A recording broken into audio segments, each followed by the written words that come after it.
За энэ Улаанбаатар хотын Сүхбаатарын талбай дээр за нэг иймэрхүү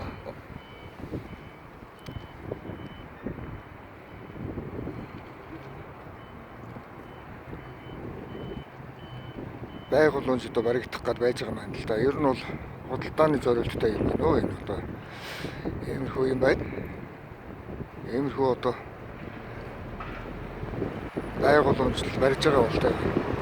Гэтэ би одоо нэг юм хэлэхэд бол энэ манай засгийн газрын үйл ажиллагаатай холбоогүй хувийн одоо үйлчлэл бодлоо холбоотой одоо энэ засгийн газарт ашиг байгаа. Би одоо үнийг одоо тасан зогсоохгүй бол ер нь бол энэ дуртай нь одоо үйл ажиллагаа явуулаад одоо нэг Сүхбаатарын хөдөлгөөнд гэсэн автобус ихтжил одоо ингээд автобусны зогсоолч ингэ байж байгаа.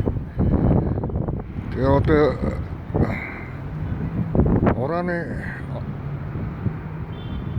үйл ажиллагаатай холбоотой шаардлага тавьж байна. Тэгээ энэ бол нэг талаараа цааны хүчтэй байгаа маа.